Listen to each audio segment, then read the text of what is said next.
వరదల కారణంగా విజయవాడ దాదాపుగా సగం మునిగిపోయినటువంటి పరిస్థితి ఉంది. విజయవాడలో కొండ చర్యలు ఎరిగిపడి 6 చనిపోయారు.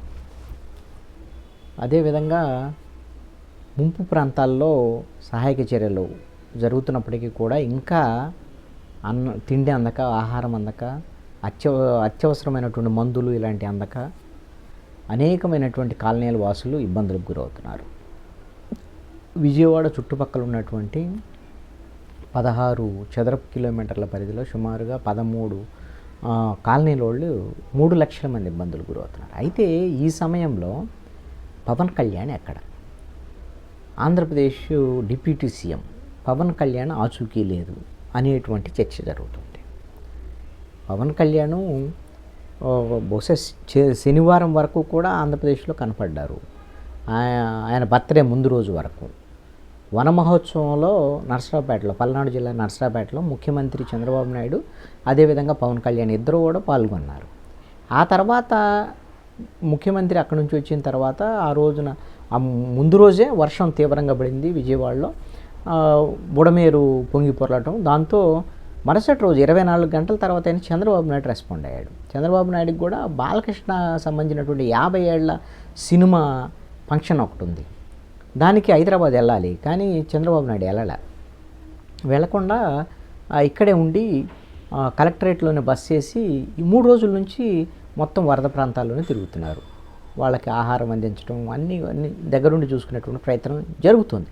సరే, అలాగని సమస్యలు ఏమి లేకుండా చేయగలరా లేదనేటువంటి దాని మీద కాదు. అధికారులకు నిర్లక్ష్యం ఉంది. మొదటి రోజు రెస్పాండ్ కాకపోవటం అనేటువంటిది కొంత ఇబ్బందికరమైనటువంటి పరిస్థితి. ఇంకా 1-2 రోజులు ఆ వరద నీటిలో ప్రజలు ఉండాల్సినటువంటి పరిస్థితి. అయితే పవన్ కళ్యాణ్ జనరల్గా ఇలాంటి విపత్తులు జరిగినప్పుడు, ఏదైనా సమస్య వచ్చినప్పుడు సామాజిక అంశాల మీద బాగా రెస్పాండ్ అయ్యేటువంటి స్వభావం ఉన్నటువంటి వాళ్ళు. మరి ఆయన పవన్ కళ్యాణ్ రెస్పాండ్ కాకపోవటం ఏంటి? ఎందుకు, ఎక్కడికి వెళ్ళారు? ఒకవేళ ఆయన బర్త్డేకి సంబంధించినటువంటి దాని మీద ఏమైనా ఫ్యామిలీతో ఇతర దేశాలకు వెళ్ళారా, లేదా హైదరాబాదులోనే ఉన్నారా, లేదా హైదరాబాద్ అటు తెలంగాణలో కూడా ఈ వరదల వల్ల కొన్ని ప్రాంతాలు ముంపుకు గురయ్యాయి. హైదరాబాద్లో కూడా ఆయన రెస్పాండ్ అవ్వాలి, తెలంగాణ విషయాల మీద కూడా రెస్పాండ్ అవ్వాలి, ఆంధ్రాకు సంబంధించినటువంటి విజయవాడకు సంబంధించినటువంటి దాని మీద రెస్పాండ్ అవ్వాలి. మరి ఆయన ఏముంటుంది, ఆయన సొంత నియోజకవర్గం కాదు ఈ విజయవాడ, ఆయన పిఠాపురం అనుకోండి. మరి ఆయన మామూలు మంత్రిగానే అనుకుందాం, సపోజ్ డిప్యూటీ సీఎం అయినప్పటికీ కూడా ఒక మంత్రి లాంటి వాడే అనుకుందాం. కానీ ఇక్కడ ఏమిటంటే కూటమి ప్రభుత్వం, తెలుగుదేశము, జనసేన, బీజేపీ కూటమి. జనసేన తరపున జనసేన అధినేతగా డిప్యూటీ సీఎంగా పవన్ కళ్యాణ్ కూడా ఈ విధమైనటువంటి సహాయక చర్యల్లో విజయవాడకు సంబంధించినటువంటి ఈ ముంపుకు గురైనటువంటి ప్రాంతాల ప్రజలకు ఒక భరోసాగా నిలబడి ఉంటే బాగుండేది అనేటువంటిది చర్చ అయితే జరుగుతుంది. మరి ఎందుకు పవన్ కళ్యాణ్ రెస్పాండ్ అవ్వలేదు? ఏదైనా సినిమా షూటింగ్కి ఒకవేళ ముందుగానే నిర్ణయించుకున్నటువంటి షెడ్యూల్ ప్రకారంగా వెళ్ళి ఉండటం వల్లే అందుకనే ఆయన రెస్పాండ్ కాలేకపోతున్నారా? ఈ విషయం మాత్రం జనసేనలో కూడా అంతర్మతనం కొనసాగుతున్నటువంటి పరిస్థితి అయితే ఉంది.